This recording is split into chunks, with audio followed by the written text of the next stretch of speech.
দর্শক, আপনারা দেখতে পাচ্ছেন যে সাবেক রাষ্ট্রপতি শাহাবুদ্দিন চুপ্পুর বিচারের দাবিতে তার বাসভবন ঘেরাও করেছে ছাত্র জনতা এবং একেবারে প্রকাশ্যে তাকে গণধোলাই দিচ্ছে ছাত্র জনতা মিলে।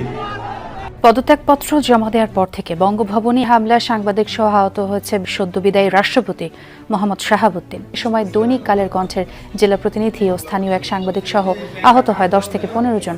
খবর পেয়ে পুলিশ গিয়ে পরিস্থিতি নিয়ন্ত্রণে আনে। সদ্যবিদায়ী রাষ্ট্রপতি মোহাম্মদ শাহাবুদ্দিন বাসভবনে হামলা এবং ভাঙচুরের ঘটনা ঘটেছে, এতে তার ছেলে, ভাই সহ 4 জন আহত হয়েছেন। সন্ধ্যায় এই ঘটনা ঘটে। রাতে উত্তপ্ত হয়ে ওঠে বঙ্গভবনের সামনের এলাকা।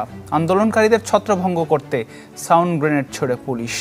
সাংবাদিক সহ আহত হন 5 জন। রাষ্ট্রপতি পদ থেকে মোহাম্মদ শাহাবুদ্দিনের বিদায় ঘিরে নতুন করে আলোচনায় এসেছে তার রাজনৈতিক অবস্থান ও কর্মকাণ্ড।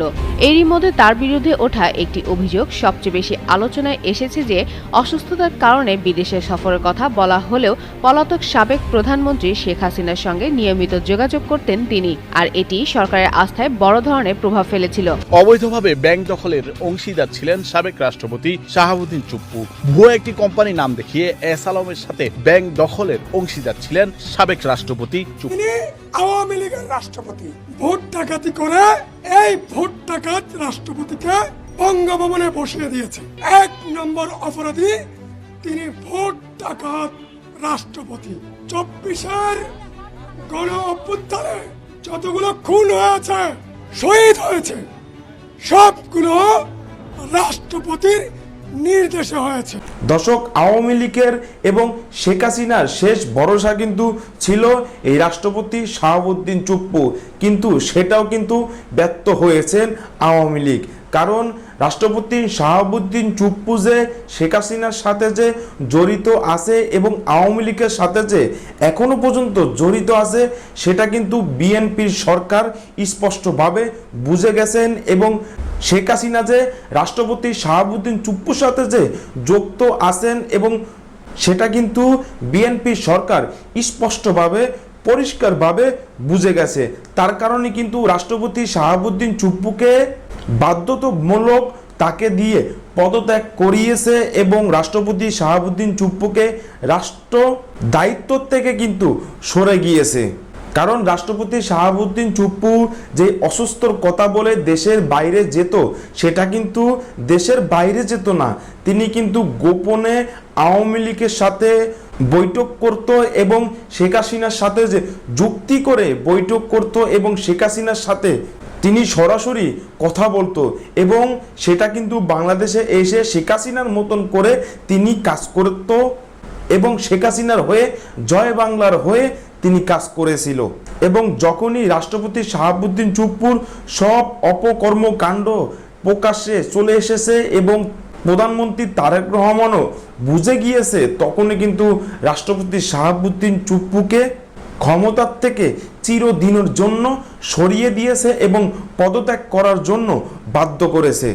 এবং শুধুমাত্র তাই নয়, রাষ্ট্রপতি শাহাবুদ্দিন চুপ্পু যে শেখ হাসিনার সাথে হাতে হাত মিলিয়ে কাজ করেছে, সেটা কিন্তু এই দেশের মানুষ এবং ছাত্র জনতা পরিষ্কারভাবে বুঝে গিয়েছিল 24-এ গণ অভ্যুত্থানের সময় এবং 24-এ ছাত্র আন্দোলনের সময় কিন্তু তিনি প্রকাশ্যে ছাত্রদের উপরে হামলা মামলা করেছিল এবং সাধারণ মানুষকে তিনি গুলি করার অনুমতিও দিয়েছিল এবং ছাত্রদের উপরও কিন্তু গুলি করার, হত্যা করার অনুমতি এই রাষ্ট্রপতি শাহাবুদ্দিন চুপ্পু নিজে দিয়েছিল। এবং তারই কারণে কিন্তু রাষ্ট্রপতি শাহাবুদ্দিন চুপ্পু যে পদত্যাগ করেছিল, তারপরেই কিন্তু ছাত্র জনতা রাজপথে ঝাঁপিয়ে পড়েছে এবং রাষ্ট্রপতি শাহাবুদ্দিন চুপ্পুকে গণদোলায় দিয়েছেন প্রকাশে এবং তাকে হেনস্থাও করেছে। এবং রাষ্ট্রপতি শাহাবুদ্দিন চুপ্পুর বাসভবনও কিন্তু ইতিমধ্যে ঘেরাও দিয়েছে। তো দর্শক, এই বিষয়ে ভিডিও শুরুতে শিরোনামের মাধ্যমে কিছু অংশ দেখেছেন, এখন দেখবেন পুরো ভিডিও জুড়ে বিস্তারিত। তার আগে সবাই কাছে একটা অনুরোধ করব, যারা আমার চ্যানেলে নতুন আসছেন অবশ্যই চ্যানেলটা সাবস্ক্রাইব করে দিবেন, পাশে থাকা বেল আইকনটি অল ক্লিয়ার করে বাজিয়ে দিবেন।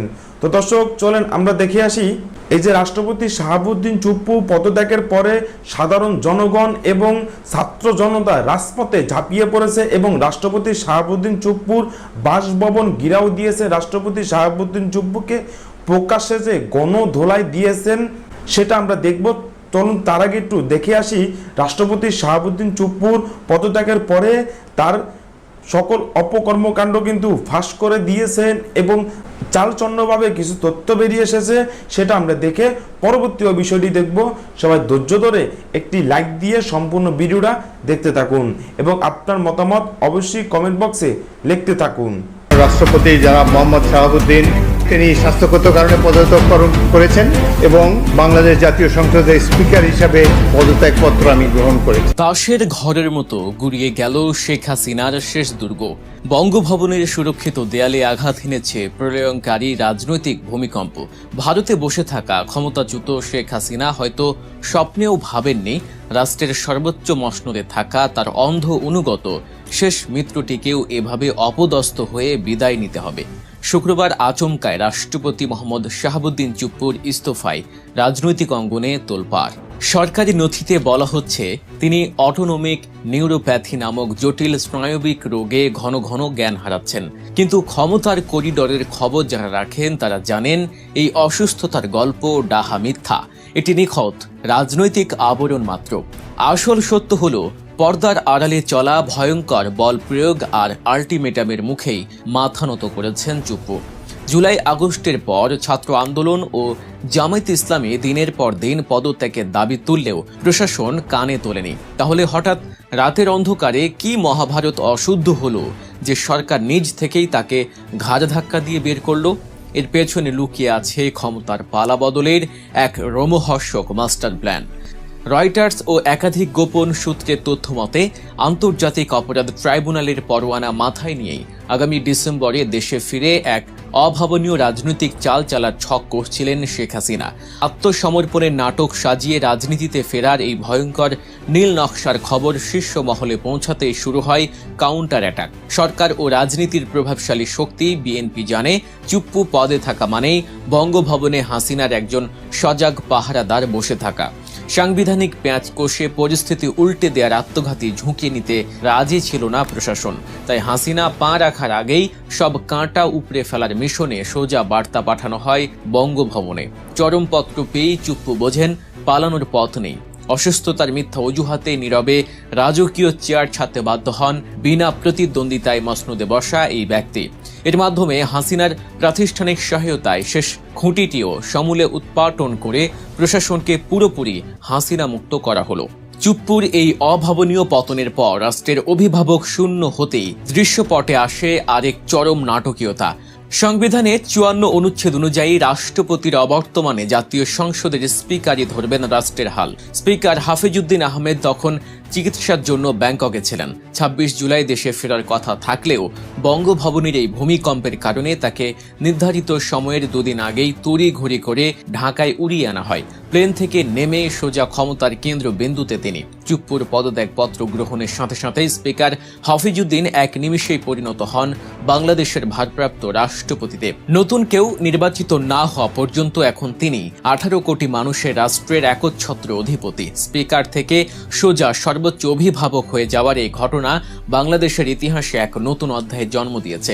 ভারপ্রাপ্ত রাষ্ট্রপতির এই চেয়ারে বসার সাথে সাথে স্পিকার হাফিজউদ্দিনের হাতে ধরা দিয়েছে এমন ৫টি অসীম সাংবিধানিক ক্ষমতা যা তাকে রাতারাতি সবচেয়ে ক্ষমতাধর ব্যক্তিতে পরিণত করেছে।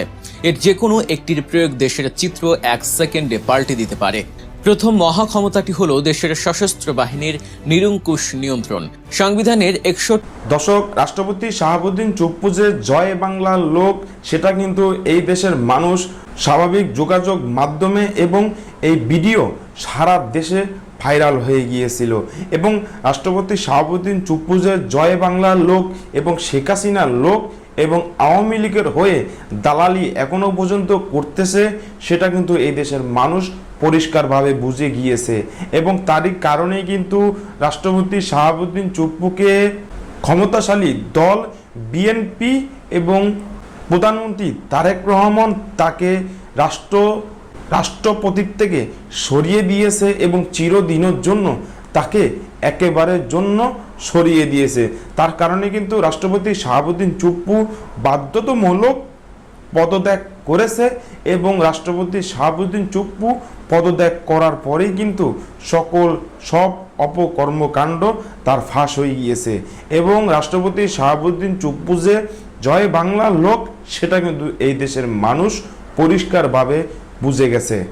এবং শুধুমাত্র তাই নয়, 24শে গণ অভ্যুত্থানের সময় তিনি যে সাধারণ জনগণকে যেভাবে অত্যাচার করেছিল এবং ছাত্র জনতাকে যেভাবে নৃশংসভাবে হত্যা করেছিল এবং অত্যাচার করেছিল এবং হামলা মামলা করেছিল সেটা কিন্তু ছাত্র জনতা ভালোভাবে জানে এবং এই দেশের মানুষ ভালোভাবে জানে এবং তারই কারণে কিন্তু ছাত্র জনতা ইতিমধ্যে রাজপথে ঝাঁপিয়ে পড়েছে এবং তার সর্বোচ্চ শাস্তির দাবি জানিয়েছে এবং রাষ্ট্রপতি শাহাবুদ্দিন চুপ্পুর বাসভবন ঘেরাও দিয়েছেন এবং রাষ্ট্রপতি শাহাবুদ্দিন চুপ্পুকে বাসভবন থেকে টেনে হিঁচড়ে রাস্তায় নামে